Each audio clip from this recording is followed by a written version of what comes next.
bem-vinda a mais um vídeo do canal e hoje a gente vai falar sobre o assunto mais temido do tarô, os finais de ciclo. Sim, eu trouxe para nós, para nossa apreciação, os principais arcanos que tratam de fins de ciclo. E aí eu vou falar sobre como acontece mais ou menos a energia desses finais de cada carta, tá? E aí, gente, isso também foi um aulão lá no meu Insta, pra quem não sabe. Todo domingo às 21 horas a gente tem um aulão ao vivo de tarô, onde eu trago algum tema exclusivo e tiro dúvidas. Aqui eu tô trazendo um resumo, mais ou menos, do que foi aquela aula, porque aquela aula foi muito melhor do que isso que eu vou falar aqui. Mas eu vou trazer aqui pra vocês essa percepção, porque foi um tema muito interessante, tá? Então vamos lá.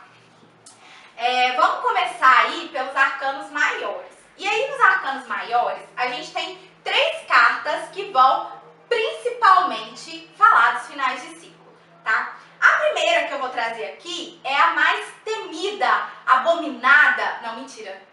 Tem uma aqui que é mais. Mas ela é uma das mais temidas do tarô, que é o arcano sem nome. E aí, gente, o arcano sem nome, a morte, que é o arcano 13, ele vai falar de coisas ali que estão já no processo de deterioração, né? Coisas que já estão naturalmente precisando sair da nossa vida. E, na maioria das vezes, vai representar um fim de ciclo, onde a gente vai trazer esse fim de ciclo para a nossa vida. A gente mesmo que tem que se movimentar para colocar os pontos finais, para finalizar, para enterrar, para ceifar aquela situação, tá? Então a morte, ela vai trazer ali um final de ciclo aí progressivo, né? Vai ser uma lentidão também e que vai transformar, vem de uma transformação interna, tá? Para que fique ali e permaneça apenas o essencial. Eu não vou falar aqui exatamente de todos os símbolos trazidos por essa carta, mas quem estava no aulão lembra. E depois, se vocês comentarem aí que querem, a gente pode analisar o simbolismo dessa carta com mais detalhes, tá? Então aqui a gente tem esse final de ciclo, esse tipo de final de ciclo. A próxima é uma das que a maioria das pessoas tem dificuldade, mas eu amo. É uma das minhas cartas favoritas, assim. Se eu fosse colocar, por exemplo, 3 favoritas, ela não estaria lá. Mas ela, com certeza, se eu pudesse colocar, tipo, 10 favoritas, ela estaria entre essas favoritas do tarô inteiro, tá? Por que eu gosto tanto da torre? Porque a torre, ela vai dizer que... primeiro, qual tipo de final de ciclo que a torre costuma apresentar? A torre costuma apresentar um final de ciclo brusco, né? E esse final de ciclo aí, geralmente, ele é trazido por influências externas. Então, você da galera do caderninho de tarô, anota essas diferenças, que isso aqui, gente, é dica que eu dou para aluna particular, tá? Que tá treinando leitura. Isso vai fazer toda a diferença na sua leitura e na sua interpretação, se você tá começando agora, tá? A torre, ela vai trazer uma finalização brusca, né, uma mudança brusca aí que vem por interferência externa.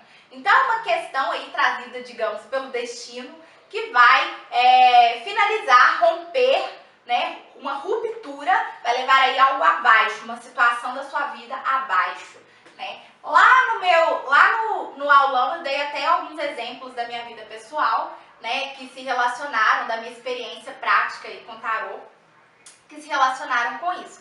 Dentre eles, um dos exemplos foi relacionado ao momento aí onde meu pai faleceu, que eu tinha visto no tarô realmente uma torre, né? E realmente, após o momento que a torre se mostrou, enfim, meu pai se sentiu mal, precisou ir para o hospital e depois disso minha vida nunca mais foi a mesma. E a torre traz esses processos, né? Depois que a torre passa pela nossa vida, as questões não serão mais as mesmas, tá? Vai ter ali uma mudança estrutural significativa.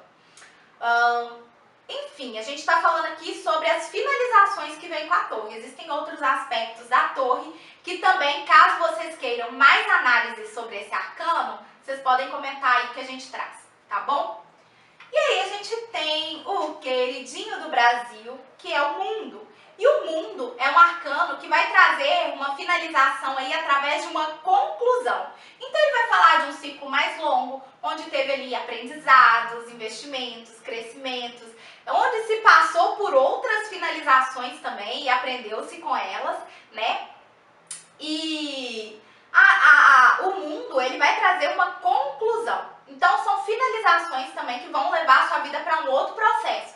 Então, por exemplo, um casamento é a finalização de uma vida de solteiro. Mesmo se você ficar solteira de novo, você já foi casado uma vez, né? Não vai ser a mesma vida de solteiro. Formaturas, né? Você passa por um processo, você vai entrar numa graduação, sua graduação ninguém te tira mais. Então, essas finalizações aqui de conclusões mesmo que são trazidas pelo arcano O Mundo, tá? E também, considerando que eu tô falando aqui só sobre os finais de ciclo, existem outras visões que, caso vocês queiram, só comentar que a gente traz, tá? Outras interpretações. Vamos lá. Agora vamos para os arcanos menores. E aí eu vou trazer os principais arcanos que falam sobre os finais dos arcanos menores, tá? E principais por quê? Porque a gente tem algumas finalizações que acontecem também nos 8, tá? Mas são outros tipos de finalizações, assim. Finalização mesmo, a gente tem nos 10. Então, todos os 10, eles vão falar de um fim de ciclo. E aí eu vou mostrar como em cada naipe isso acontece. No 10 de ouros, a gente tem a finalização do ciclo de ouros, né? E no 10 de ouros, a gente tem algo ali que fica como um legado, tá? Uma herança, um legado, é algo que se finaliza, né? Que se demorou muito tempo para construir e que aquele ciclo finaliza para você, mas ele fica ali como um legado para alguém, tá? E essa carta, inclusive, vai falar sobre heranças. Algo que perpetua, que permanece, que é sólido, que é estável, mas que vai te permitir aí amadurecer para uma nova fase, né? Você vai deixar um legado, mas vai amadurecer para uma nova construção, começar a construir algo, tá? O que é construído com naipe de ouros, todo mundo que estuda tarô comigo já sabe que é o que? A casa do pedrito. Se você quer ouvir esse caso, comenta também que depois a gente fala. E aí a gente vai para o naipe de espadas. Como que é a finalização de espadas, meu amor? É dramática, como todo o resto do naipe, tá? Então, assim, quem já viu no tarô de Waite, a gente tem o cara deitado lá com 10 espadas fincadas nas costas. Cara, imagina um drama mexicano, né? É o que a nossa mente faz e que nos leva até esse final de ciclo.